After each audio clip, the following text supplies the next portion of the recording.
Hi everybody, it's me, John. I'm joined by Joseph Collins. Nice full name. I like. Oh yes, I like my full name. Oh, it's good. It's very good. So how's everybody doing? Joseph, how are you today? Hi everybody. I'm doing quite well actually. A bit tired, but you know it's expected. So, but I'm doing good. Oh yes. Nice. You were at the store today. You worked, right? Oh yeah, I'm working today. Absolutely. I did some training in the kitchen today actually, so that was fun. A bit tired, but you know, we got a whole bunch of new menu items. But I'm doing good. Menu items? A couple of them. I think the only one I know that's new, to my knowledge, is the hamburger. We have a new Giga burger, so. The Giga burger is a big deal. It's a very big deal. Oh yeah, big deal. It has very nice Angus. Just like the way we like it. We like our miniatures customizable. We like our sandwiches customizable. To my knowledge, is the hamburger. Oh yeah, it's a customizable atmosphere here at Gigabytes. It's wonderful. It's wonderful. So today we are talking about how to start your board game collection and what all that means. So when I think about starting a board game collection, I think, what do I need to be able to play with a small group of players, and then what a big group of players? But I also have to consider if I'm playing with newer players or if I'm playing with like people who've played for decades. Like if I were playing with you, we wouldn't just play a simple game necessarily. We could really dive into something pretty quickly. But I know you've got all this stuff planned out, so you go ahead and take us on our journey of how to start the board game. Wait. How to start the board game collection. Yes, well, this is basically from personal experience. When I first started getting into it, my older brother got me a Carcassonne. This was a very first board game, and that's the tile laying game from Z-Man Games, and it's known as a Euro game, which again, the Euro game is classified as a really non-confrontational game.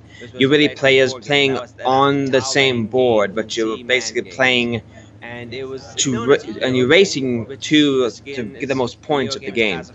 But then you also have some computational games like Twilight Imperium 3 or like Nexus Ops or Commit or Axis and Allies or Risk Legacy or Risk itself. So these are computational games where you're battling one another. And then when I think about first starting a board game collection, I think you first have to just basically think to yourself, what are you drawn to? Are you drawn to the non-computational like Ticket to Ride or Catan, or are you drawn to the computational? So when you first establish that, I think it's a good place to start. And for those who are into actually Euro games, a good starter is just your base set Catan. It used to be called Settlers of Catan, but it's Catan now. And what makes this game really fun is the fact that you have a board that is a hex or a hexagon, and it has these smaller hexes that have terrain paint on it, like a forest terrain or wheat terrain, and etc. And you have these small chits that you place on the hexes, and each turn you're laying these settlements and these buildings, and you're just trying to collect more resources, and you do this by rolling dice. And if the number on this chit corresponds with the number on the dice, and you have a settlement adjacent to that hex, you get the resource.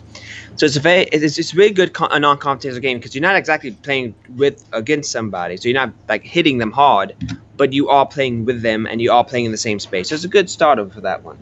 So I mean, and it's very simple to pick up, and it doesn't have that much mechanics, and that's another thing that people, I think, should take into account when they are starting a board game collection. If you're new to it, you're going to have a lot of terminology and a lot of mechanics that's going to be thrown right at you. So gateway games are called gateway games for a reason. They're a perfect way to get into the basically to start your collection with. So, but I have other things if you want me to talk about it. What you got next? Well, the other thing is if you want to. If you're not interested in Catan, another good gateway is another staple, which is, of course, Ticket to Ride. And Ticket to Ride has been around since, I think, 2005, 2004, for a very long time. And what makes Ticket to Ride so fun is, well, first, it has a lot of, now, at this point, it has a lot of map packs, basically. It has Asian map pack. It had just came out with the French map packs and United Kingdoms. So you have a lot of maps you can go on. But what makes this game so good and so fun is it's very simple to teach. You can teach this game in about, probably 5 minutes, and it's really easy to pick up because all you really need, it has a couple of mechanics mixed together. You're collecting cards, so you have a card element, and you're taking those cards and you're claiming routes. And with those, and while you're claiming routes, you're basically trying to, connect one city to another with these routes. And at the beginning of the game, you're given these destination tokens, which tells you what destinations that has to get to when you're collecting these routes. And each destination token has points on it. So at the end of the game, if you complete that route, you get the points on the ticket. But the catch is, if you don't complete the route, you lose that many points on the ticket. That's not good. No, it's not. So the ticket could give you 5 points, or if you complete the route, for example, for like in a Ticket to Ride at the USA map, if you have a destination token that connects Atlanta to New York, you have all these routes that move up to New York. If you complete that, you get 10 points or 15. And so it's a really fun game. It's another fun game to get into, and it's really simple because the strategies, it doesn't take that long to learn, and so there's strategy behind it, but it's not overwhelming. And it's really great to introduce people to Euro-style games, non-competitive games, as well as popular games. They're going to be able to find it wherever they are. So if you're visiting people out of town and you're going somewhere else, then you can say, hey. Or if people are coming in town, they can get it at Gigabytes Cafe. Oh, absolutely. And we have we have the USA map here, and we have the Germany map that just came out. So we have those two ready to go for you guys. But Ticket to Ride is really good for those who are. Sometimes people can get very competitive in games, and a lot of people can be turned off by that. So I would, I'm not, and I think it's okay and it's fine. But if you are someone who's not really big on the competitiveness, these games should be right up your alley, and it's a good way to start it too. So, but if you are looking for competitive games that are also simple to learn, I have another one here that's by the name of King of Tokyo. Now, this is from Yellow Games, and they also came out with a spin-off or a sequel that was called King of New York, which I have. But basically, King of Tokyo is King of the Hill.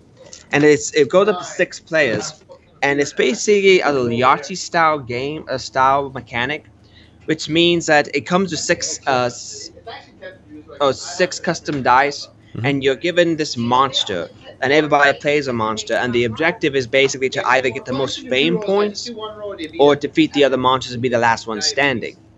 And basically, you do this by taking your special dice, and you roll the dice, and you get to roll 3 times, and you get to keep as many dice as you want. If you have a specific result you want to keep or have, you can keep that. So if you have a result on the dice that allows you to attack somebody else, you can keep that many dice. For example, if you have 3 attack you want to keep, then you roll again, and if you want to keep those dice, you do it until you roll 3 times. It's a very simple mechanic, and it's a good way to get into the computational computational board games without adding complexity to it. Like, for example, Nexus Op or Risk Legacy or Comet. Those games have a lot of added mechanics. Once you get the mechanics down, they're easy to learn and understand. But it's a really good start, and in my opinion, gateway game to that aspect. So it's really all depending on what your preference is when it comes to board gaming. And but if you're looking for, like I said, this one's whether it's 2 to 6 players.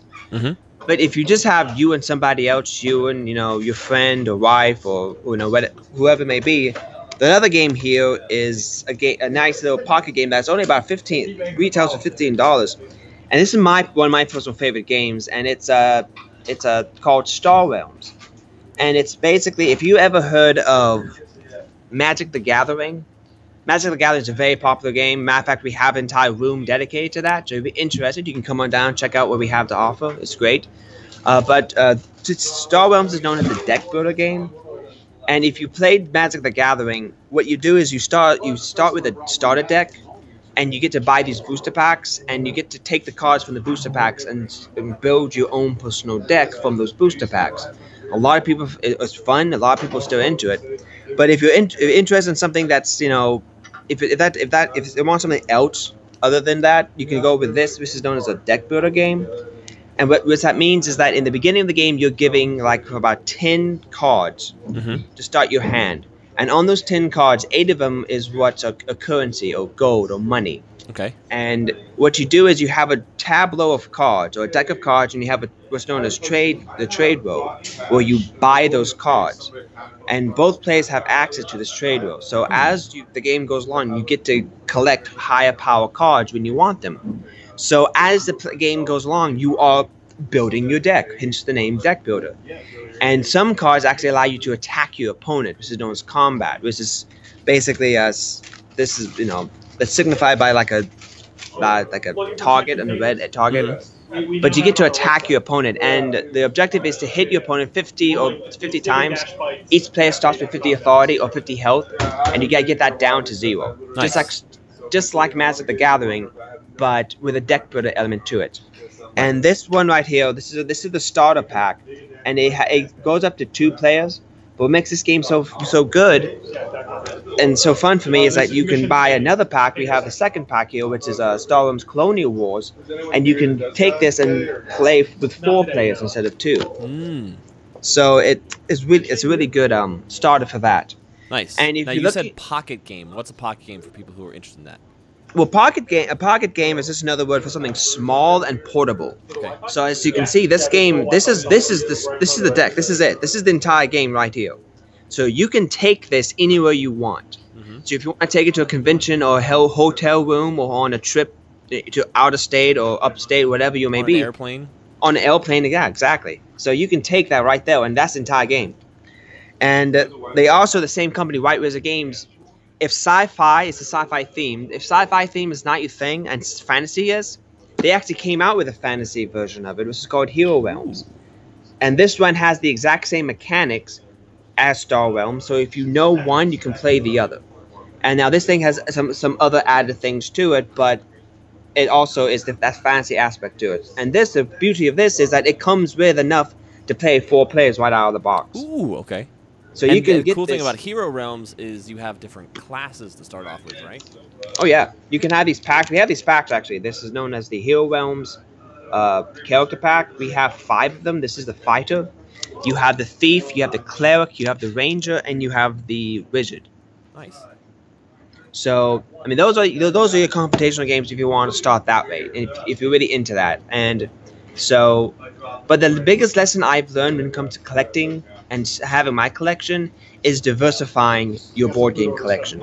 If you have a wide range of people who themselves like computational and sometimes like Euro, or some of your friends like Euro, they like computation, it's good to be the one that has the diversity, the one that has games that can appeal to everybody. And that's what I try to do. I have my Euro games, I have my party games, and I have my computational games. So let's give a couple more examples of games that are great for parties, because that's one thing that I remember that you do really well, is that you have a wide selection of games of different types for parties. So let's start maybe with Coup. Actually, no, we don't have. The one we have is a classic staple, which is known as the Resistance. And just to let you know, this game is basically the theme of this game is that you have a team of 5. It goes to 5 to 10 players, and if you have, for example, like say 5 players, the objective is you have a blue team and you have a red team. In this game, you start out with basically a small player board that shows amount of missions on it. About 5 missions. If you know anything about baseball or basketball or hockey playoffs, they play a best in the first divisional round of baseball. They play a best of 5 series. So first of 3. Yeah, whoever wins 3 games wins. Okay. This is the best of 5. So whatever team wins 3 missions wins. But in this case, the blue team is trying to succeed because the concept is the blue team is fighting against this tyrannical government or tyrannical, centralized authority. Ooh. And they're trying to go on missions to sabotage and to win. Well, the government doesn't like that, so they sent spies to infiltrate this resistance force. They're smart. Yeah. So at the beginning of the game, you have 5 all these players who all close their eyes. And then at the beginning of the game, if you have 2 or more spies, all the spies open their eyes to identify who they are. And so all the spies know who they are, but the blue players do not. Oh. And so it's similar to Mafia in a sense, right? It is similar to Mafia, but unlike Mafia, Mafia is a player elimination game. just like werewolf, which means someone is going to be eliminated. In Resistance, everybody is constantly involved in the game. And this is the one thing I learned about high player count when it comes to games, is that there's a term in the board game that's called downtime. Yes. Which means that if it's not your turn, how long is it going to be until it gets back to your turn? It could be a very short time. It could be a very long time. Well, however that much time is, it's called downtime, how much time it takes. In Resistance, because everybody can be involved, everybody's trying to figure out who the spy is. So everybody, in theory, is involved in the game, trying to figure this stuff out. And that's super important for any size game. I mean, games where you don't take a turn and then wait for a while. It's important to find games where, especially when you're playing with newer players, players who aren't as familiar with, especially if you're playing a game they're not familiar with. So let's say you introduce them to a brand new type of board game. It's really, really important for them to be able to be thinking about what they're doing and what to do. What's a good example of that, Joseph? A good example of letting someone think and still be interactive, even if they're not taking their turn necessarily. Oh, of a game like that? Yeah. I can't really. Imperial Assault, great example. Imperial Assault will probably be one of them. Yeah, would be a good one. I mean, basically, you're just watching. You know, your play stick. I mean, you can watch people. You can study the board. I mean, it is encouraged if you're playing a board game to study what everybody else is doing. It's kind of like chess. You are studying what the other opponent's doing when it's not your turn. You can do it with any board game. But when it comes down to party games, yeah, you want people to be able to constantly be involved. Another good example of this is the game Codenames, which is very popular. And it basically, Codenames is... You know, you have two teams, and both teams are trying to, identify. The concept is you're trying to make contact with a set amount of spies that you have, and both teams have both. Red team and blue team both has spies they're trying to identify. Right. And basically, the game is that you have this. I think it's 5x5 grid of these cards that had names on it. And you have one team member who is basically giving hints, and he can only give one-word hints the entire game. And it cannot be the word that's on the card. So, avalanche, you couldn't say avalanche. You would have to say mountain? Mountain, snow, rock, things like that. And the thing that run. And the thing that makes this game so good, really good, is if you have 4 cards that have names that are similar with one another, you can try to give one hint that identifies with all of them. So if you have, like, for example, one word that has zebra, another word that has parrot, you can say animal. And your team is trying to figure out, oh, here was one card, here was another card, and trying to figure it out. Well, you also say a number, don't you? Maybe. You may say, I think you're allowed to say you could say animal 2. Yes, animal 2. I said that really weird. 2. 2, yeah. But the catch about this game is that not only do you have spies, you also have an assassin somewhere on the board. That's right. And if your teammate picks the assassin, because you do it by pointing. Loses. So, like, if I have a card that's like this, that does not work well. Oh, even better, one of my War Machine cards. And this one says avalanche on it, then the person guessing has to go like this. You don't say the word you're looking for, you tap it. Oh, it's terrible. Oh yeah, definitely. Now another party game that I personally have myself, and we have, I hear the story, is the game Deception Murder in Hong Kong. I have not played that one yet. No, I haven't either. I haven't had a chance to it, but I heard there's a lot of good things about it. But I do understand the concept here. Basically, it's like the Resistance, where you have somebody who is known as the forensic scientist. Okay. And a murder has taken place. Orient Express. Yeah, exactly. Exactly. So basically, you have a team of people who are detectives trying to figure out who murdered, and the forensic scientist is giving these clues, just like in the game Mysterium. If you play that game, it's in the same concept. The forensic scientist giving out clues, trying to point the scientist into the right direction. But unlike Mysterium, this game has on the team the murderer. One of the players is the murderer. No way. And you can actually have two murderers, a murderer and an assistant murderer, and they're trying to basically accomplish. Yeah, and they're trying to convince people away from them. Okay, so you're trying to figure out who at the table murdered the person, but the murderer's like trying to, throw all these red herrings. You can't see my face, but this is exciting me. This is cool. Oh yeah, no, we should give it a shot when next time when you guys are down. When you guys are down. Christmas. Oh yeah, definitely. So it's really exciting. So, and then we have another game here that's called Spyfall, which is a good game too. Spyfall is a classic. Yeah, 3D8. Basically that one is you have a spy, one spy, and everybody's trying to figure out who the spy is, and you're trying to figure out where they are. Yes, the location. So the game takes place at a location, and everybody knows. No one knows who the spy is. So they're asking questions, trying to figure out who the spy is, and they're trying to figure this out by the answer the other players give. So if you ask, for instance, if you're at the airport and you ask, a question, if you make it too obvious that you're asking about the airport, so you're going to ask. So if I say, Joseph, is this place? Does it have a ceiling? And you would answer, well, of course it has a ceiling, even if it. Yeah. And then if you said it has a ceiling, and we knew that it was in the middle of a field, then I could say that you're probably the spy, because you very instantly, right? Yeah, exactly. And so for the spy, you have to come up with a lot of questions that is like, does this have a ceiling? Why do you ask? Kind of things. You can have that back and forth. There's not like a yes or no answer or anything. No, like there's that. not. Like, describe this place to me, because if the non-spies describe it too well, then the spy gets an idea about where it is. Exactly. The spy's trying to figure out where he is. That's the thing. So that's really fun.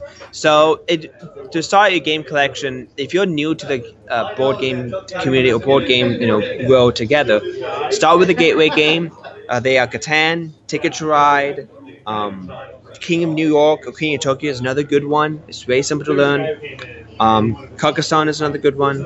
So there's a lot of good gateway games out there to pick up and play. And the more you play games, and the more you get on, learn it. Another good resource to go to is BoardGameGeek.com. It's an entire Wikipedia of board games. So you can sit there and basically just go down the list and find pretty much whatever game that it seems like they have every single game on there.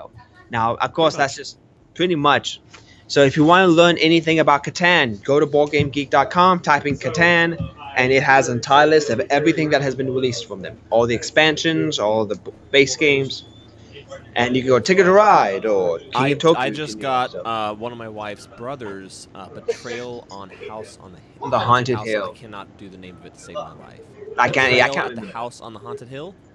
I think it's Betrayal House on the Haunted Hill. Yes, I think that's what it is. Okay. Good. Yeah, I got that. Amazing. So this one is, you start off and it's I guess, build your own house. I guess you could describe it as. It's build as you go. I would classify as a tile laying game, like. But it's not. It's not a tile. Oh, because you do choose it kind of like Carcassonne. It is. It is a tile laying game. You are taking tiles, you're laying them down, but it's more of an exploration. It's an exploring game, basically, with a tile laying mechanic to it. So that would be called a mechanic, laying down tiles. And depending on where you are in the house is what tiles you get and you lay down. So if in the basement, on the back of the tile, they have a basement, they have a symbol on it that lets you know. But what makes that game fun is the fact that you have somebody who is the traitor. And they have a traitor element, and there's what's known as a hunt, which is pretty much a scenario where people... basically, you're competing against another player against this hunt, and now you have all these. You smiled when you said there's missions. A traitor. There's a traitor, yes. Yeah. You're very serious up until that point. You're like, well, it's a game, and there's a traitor. There's a traitor, exactly. So, well, come on, you gotta make it dramatic. Yeah, no, it was good. That was a good smile. That was actually kind of creepy. Oh, well, I don't know whether to take that as a compliment or what. Yeah, I don't know. Anyway, no, but also, yeah, actually, a Fantasy Flight came out with their own version of House on the Betrayal on the Haunted Hill, and it's based in the Cthulhu mythos. It's known as a Mansion of Madness. Oh, and so good. We got the second edition. We actually got an expansion for it called the Gates, or not the Gates, but the Streets of Arkham. Mm-hmm. So it's the same concept, but I think one of the differences between this game is you have mini games that you're playing. Unlike Betrayal, Both have mini games, but Fantasy Flight's version is, I don't know, if it's complicated, but it's Fantasy Flight. If you know Fantasy Flight, it's their version of mini games. So right. Yeah. That's cool. So we got some folks. Chris Camacho says Splendor. Yeah, Splendor's yes, a great one. Yes, actually, I have that one right here if you're interested. And we also have the expansion as well over here. So I want them to make a miniatures version of Splendor because everyone does this when they're at home and they're painting. I don't know why I just picked up a pin, but everyone does this at home. And bring up the box again. Come on, folks. We need one that has him with a brush and a miniature. Come on, let's make it happen. Yeah, come on, Internet. You can do this. We believe in you. I just want a miniature Splendor. That'd be great. Tell us about Splendor. Oh, Splendor. Well, I've only played Splendor once, but the thing that makes Splendor so popular is you're collecting resources or diamonds in this one, and on these cards you have points, and you basically, I think it's like a set collection game. And what that set collection game means is if you played Hearts, then you know what set collection game is. Because according to Hearts, you have to get all the hearts or all the spades or all the clubs.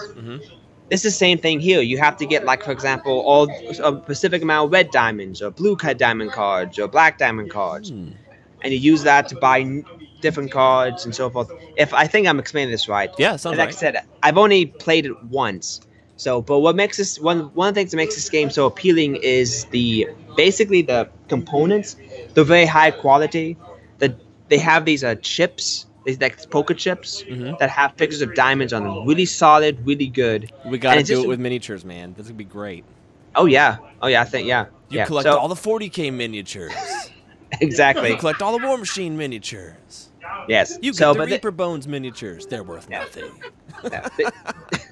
This is another Euro game, so it's really good. You're collecting diamonds for points, so it's a set collection game, and it's really fun because of the strategy involved in it. There's really good strategy. The expansion just came out, and the expansion has what's known as mini modules. So it's not, you don't throw everything together. I think you can, but I'm not really sure about that. Don't quote me on that. But you can play with one expansion or the other, and you can mix and match, I think so. Nice. But cool. No, it's a really popular one. It definitely is one of the new staples of Gateway. Emily says Machikoro. Machiko, that's a city building game, right? Okay, so what's the city building game? Machiko, if you've played Catan, it has similar mechanics. It is a city playing game where you basically you have these I think it will also be classified as a deck builder game if I'm not mistaken. I don't know. Okay. But basically you have these cards that have, you try and build a city. So you may have a card that has a supermarket on it, or you may have a card that has a farm on it or a stadium on it. And like Catan, you have these number chits, and you have to have a settlement attached or adjacent to one of those chits and hexes to get the resources. In this game, it's something similar. You roll dice, and it activates and gives you money. Ooh. But in order to get that, you have to buy a specific card. Some cards may have like number 1 and 2 on it. So if you roll the 1 or 2, you get the power off of that card. Okay. But you have to have that card in your tableau. Gotcha. And the objective is you have these 4 cards in front of you that you're trying to basically build. Like these 4 base cards that you're trying to build up. And in order to do that, you have to have money, you have to have special powers. And there's some cards that give you special powers only, other cards that give everybody special powers. So it's pretty much, the mechanics are similar to it, and since you have to have that specific card to activate it. But it's a very fun game because it also is a very basic game. And if you like city building games, it's also really good too. It's like if you like SimCity, it's a really simplistic version of SimCity, but still good. Yeah, I mean, when you talk about board game mechanics, you get, especially when we're talking about building your collection up from the beginning, go with simpler over complex to begin with, unless you have a group that you know that you're going to be able to play with. The biggest thing that you want to avoid is getting a board game that you don't end up playing. The worst thing to do is to get something you don't play, because the whole point of the games is to play, right? The easiest ones are going to be the ones you play more often. I think I've played Mysterium 30 times in the last week because I get to introduce it to someone and it takes 2 minutes to explain. Exactly. I hand you a card, you guess which card that thing is associated with. And that's pretty much all people have. There's a couple of more mechanics to it, but overall, people are like, okay, I can do that. Yeah. Well, also, I think what makes Mysterium so fun is the fact that it's a cooperative game. Fully cooperative. Fully cooperative. And that's another thing to keep in mind. If you don't like people who are competitive, you can always go cooperative. And we do have actually some games here that are cooperative. For example, Pandemic Legacy, that's a very complex game. But it's basically an evolution of the base game, which is a simple Pandemic.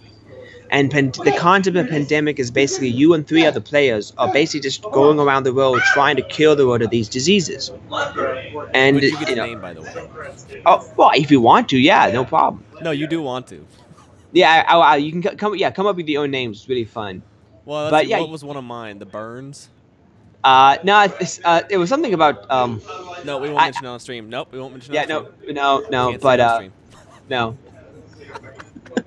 No, we can't. This is a family show, but yeah, no, but basically, yeah, it's a very good cooperative game because the theme is something that everybody can get behind. You're trying to save the world from diseases. I mean, anybody can get behind that. And there's another game that we had over here that we can get. It's called Hot Shots. We got in. Yeah. And Hot Shots is basically you and other 4 other players are firefighters trying to put out forest fires. And the objective is you're trying to eliminate all the fire on the board. And I've actually read the rules, and it can become very difficult because there's this deck, like in Pandemic, that is an event deck that may push the fire to an adjacent hex. Right. And the thing about Hot Shots I find interesting is that it's known as it has a push your luck mechanic to it. Okay. And in the beginning of the game, each hex has symbols on it that correspond to symbols on the dice. And the objective is to match as many symbols on the dice that correspond to the hex. If you match a specific amount of dice, you also, you get to activate powers on it. For example, if you match 3 symbols that correspond to the hex, you may get to put out fire. If you only mix 2, you get a special power from the power token power. Huh. So, but the thing about this game is that you have to at least match 1 symbol in order to continue rolling. Okay. And where the push your luck aspect comes in is that if you roll the dice and you want to get more special powers, you can keep on rolling. But if you don't get the rolls you need, then you lose completely. You go bust. Right. It's like and this is another good way to put it. Your push your luck mechanic is blackjack. Yes. Exactly. If you go over 21, it's a bust. Huh. So during the game, if you're giving, like, say, 10 points, you may want to say, okay, hit me, and we want to make 15 more points. So it's a push your luck element. Cool. So if you think about these mechanics, you can trace them back to the deck of cards for a lot of these mechanics. That's cool. Very push cool. your luck. Chris asks thoughts on 5 Tribes. Oh, 5 Tribes. I have not played 5 Tribes, but I've heard a lot of good things about it. Okay, Sheriff from Nottingham. I have not played it, but I've seen Sheriff from Nottingham being played, and it's Tiny Epic Galaxies. Okay, I haven't. Those are 3 games I haven't had a chance to play yet. How could you? But well, I have so many games I'm playing. That's true. But yeah, but I have seen Epic Galaxy being. I have seen it played. And I've seen Sheriff of Nottingham played, and I think Sheriff of Nottingham is a really good game to play if your players don't mind you lying. Okay, and that's one main important. It's the same thing with Resistance. If you have friends who don't mind being lied to or lying, I think it's a great game to start with. And same thing with Sheriff of Nottingham. I never thought about that before. Yeah, I mean, it's one of those things where that's something you gotta consider when you buy these games. And Sheriff of Nottingham, the thing that makes that game looks really fun is the fact that you can actually role play, and I've seen people play. The object of the game is that you're playing as the sheriff. Each player gets 2 turns to play as the sheriff, and everybody else is trying to sneak contraband past the sheriff. And everybody has money, and the objective is to get the most money. And you can bribe the sheriff if you want, but everybody has these pouches that they put these contraband or these resource cards in. And they're trying to say, these are my goods I'm trying to get past the sheriff. And the sheriff can either believe what you say is true, or he can say, I don't believe you, I'm opening it up. And if he finds contraband, you pay that player money. If he doesn't find contrabands, he pays you money. Ooh. Yeah. So if you love that type of thing, if you're a type of person and your friends love that, Sheriff of Nottingham is a very good gateway game. I think that's going to be the next board game I get. Yeah, Sheriff. We have it here on the shelf again, and we have the expansion to it as well. All right. Yeah. Nice. You're getting the advertising in at the same time that you're educating. It's like a bam, bam. Oh yeah. Well, what was the other two games? Tiny Epic Kingdom. And Five Tribes. Five Tribes. Five Tribes I think is a good staple. It's another Euro game. Basically, if you, like I said, it's a non-competitive one. So if you like a race to the finish type of game, it's considered to be basically. But I think Five Tribes may be maybe low to medium complexity when it comes to strategy. When it comes to, I don't know how. Dice Forged. Oh, Dice Forged. Classic. I mean, it's new, but it's classic now. It's new. And I have to say that after playing it, it reminds me of a mini game when it comes to the length. The components are lightweight game, but the length is a mini game. Yeah, it was really. I know you and I played it. I think we played it correctly, and we played it in about 10 minutes. Oh yeah, we have. It seems like a bit short for me with all these cool aspects because the selling point for Dice Forge is you can take two dice and you can constantly upgrade and change the facings on that dice to give you access to more and better powers and better abilities, which seems like a very cool mechanic. But when it comes to the length of the game, it's really short. Yeah, and I'm not sure if we played it exactly correctly. I need to watch maybe something on YouTube on it, so that I can make sure to see. Because when we played it, I think we were doing something wrong. I feel like it should be at least 20 to 30 minutes, even if you're playing. Because you and I, we get through the rules pretty quickly and we start rolling very fast. But even then, it's a really, really fun game. So Dice Forge, as Joseph was saying, for those watching, is all about building your own die, and so it has facings. They're plastic, and you have to buy better facings. So let's give an example. If you have gold, if you roll your die and it has a gold 1, then you get 1 gold. But you can actually buy like a gold 4, and then when you buy that, you get to put it on there. So next time you roll a 4, bam, you got 4 gold. And so it goes pretty fast because each time you roll, it's kind of a new turn. And so when we were doing it, I'm pretty sure we were doing it right. We did like 10 turns total, something like that. Anyone else who's played Dice Forge, put a comment on our video here. If you see me looking down, that's what I'm looking at, the comments.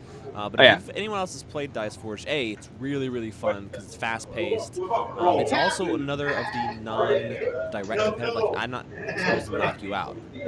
Yeah, no, it's another Euro game. It's a race.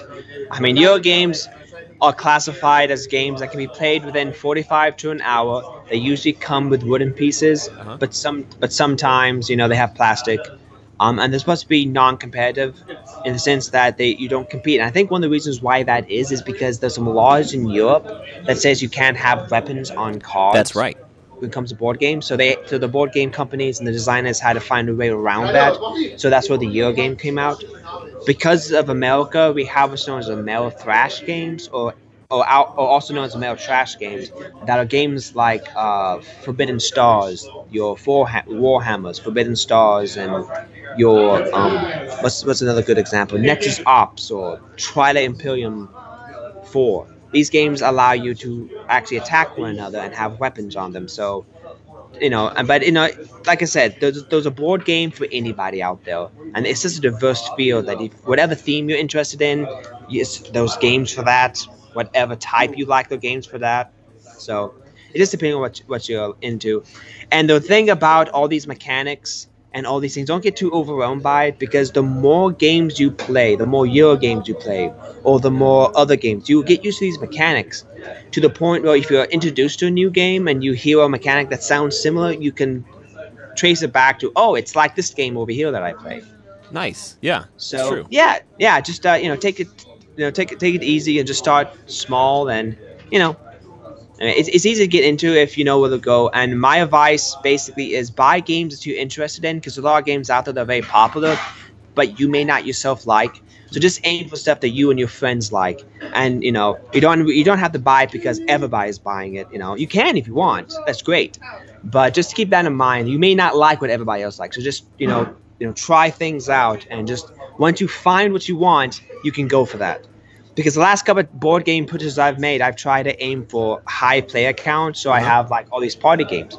Well, I've hit to a point where I'm like, okay, I have enough party games. So I'm done. Okay, I have a wide diverse amount of party games if I want to bring it out. So awesome. Wow.